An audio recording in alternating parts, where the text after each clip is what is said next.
Have you ever been told you can't even visit your own parents, not by them, mind you, but by some clipboard-wielding neighborhood monarch with the power complex of a DMV manager and the warmth of a TSA agent at shift change? Well, buckle up, because that's exactly how I ended up in the weirdest suburban standoff you could imagine. And the punchline, my dad, who's so patient you could measure his temper in ice ages, ended up getting this entire HOA banned from operating anywhere in our county.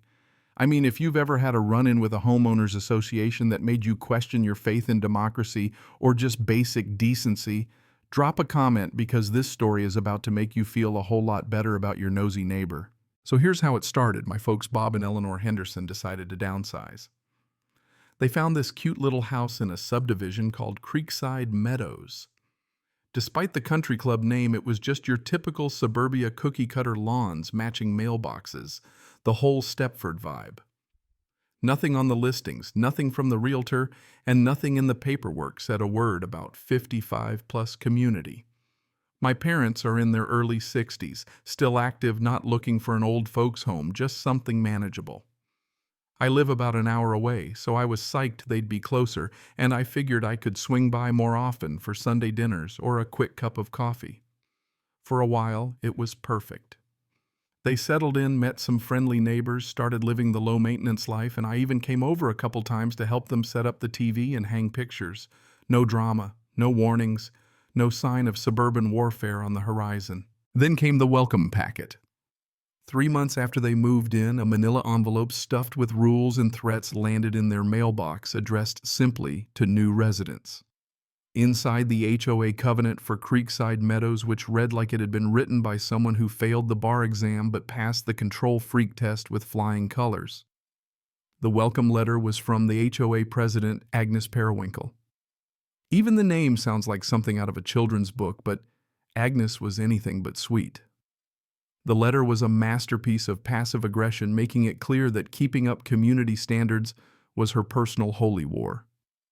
I joked to Mom on the phone, "Watch out, you'll get written up for a rogue petunia, or God forbid a gnome." We laughed it off, figured as long as they didn't paint the house purple, they'd be fine. Turns out I was wrong. A few weeks later, I drive over on a Saturday to help Dad with a leaky faucet. I'm in the driveway, toolbox in hand, when out comes Agnes. In the flesh, think Margaret Thatcher, with even more hairspray and the kind of look you'd expect if someone peed in her lemonade. She walks over, stares at my car, then my toolbox, then me. "May I help you?" Cold as January. Before I can say a word, Dad comes out and with a smile says, "Oh, Agnes, this is my son Michael. He's just helping with some plumbing." Agnes's eyes narrow. "Your son? He doesn't live here. Dad says he's visiting." Out comes the clipboard.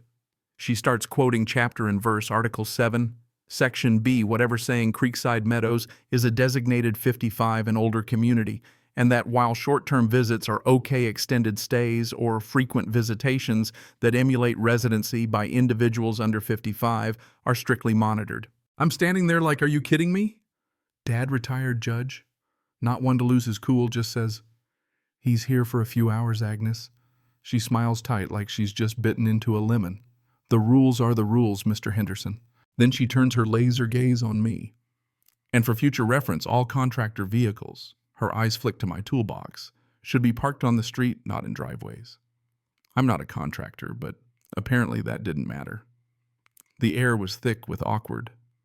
Dad and I go inside, Mom joins us, and I tell them, "That woman thinks you're running a hostel for young folks." We start digging through the documents. Not a single word in the sales or legal papers about a 55-plus restriction. Not even a hint. The only thing we find buried deep in the HOA covenants is a line about Creekside Meadows aspiring to qualify for the Housing for Older Persons Act someday. Aspiring. Not actually doing, just dreaming. But Agnes, she wasn't just dreaming. She was enforcing. Next time I visit, I park on the street, not looking for trouble. 20 minutes into lunch, there's a knock at the door. Agnes again this time, dragging along a nervous-looking guy. The HOA secretary turns out as a witness. She shoves a letter at Dad, official written warning. "Your son's presence is a violation of community character. If he returns, we'll consider it trespassing. My mother, who is sweet as pie but has a temper if you push her, just stares at Agnes like she's grown a third eye.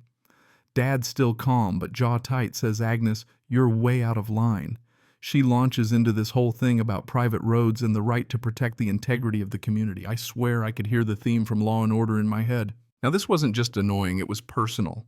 And you don't pick a fight with a retired judge over something as basic as the right to see his own son. Dad and I get to work. He pulls out every legal book he owns. I start combing county records. No HOPA designation, no official anything. Creekside Meadows was never approved as a 55-plus community. I even find out that to enforce those rules, they'd have to keep meticulous age records, run regular surveys, file paperwork with the county, none of which they'd ever done.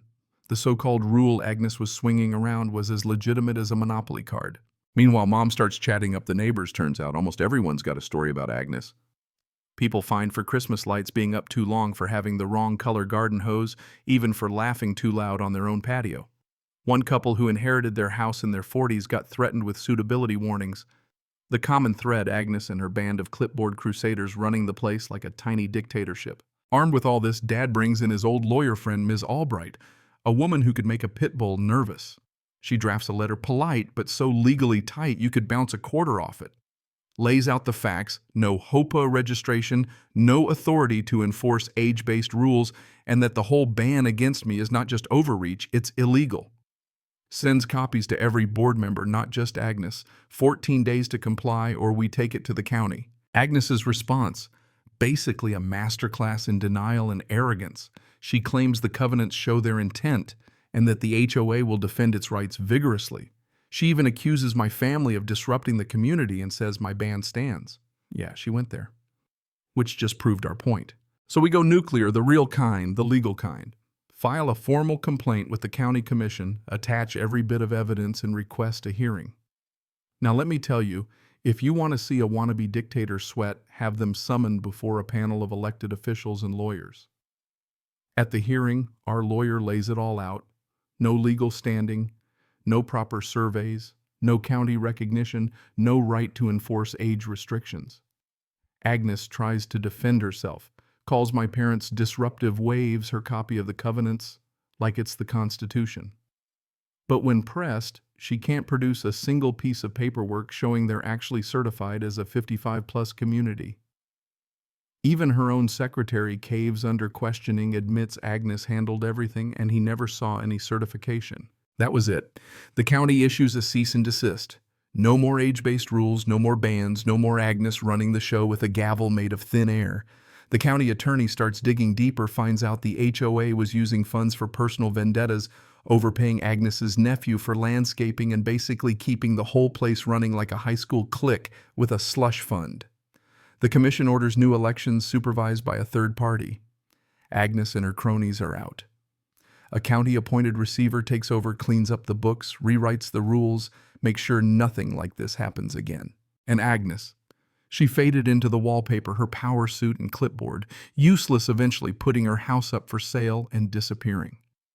My dad, who never wanted to get involved in neighborhood politics, ended up advising the new board, helping them turn Creekside Meadows into the place my parents actually thought they were buying, a real community, not a fiefdom. Funny how someone's desire to control everything ended up destroying their own little empire. The HOA was never banned from the county with a single hammer blow, but the end result was just as satisfying. The regime was stripped, the bylaws rewritten, and justice, slow, relentless, and oddly bureaucratic, prevailed. Now, when I visit my parents, I park wherever I want. I even bring the big toolbox just because I can. So that's my wild HOA saga, proof that a stubborn family and a well-aimed petition can take down even the pettiest neighborhood tyrant. And if you're fighting your own HOA battle, don't back down. Know your rights, do your homework, and don't let a clipboard bully ruin your family. Drop your stories below. Who's the wildest HOA boss you've ever tangled with? Whose side are you on, the rule book or the right thing? Let's hear it, because in the suburbs, the war stories are never as simple as they seem.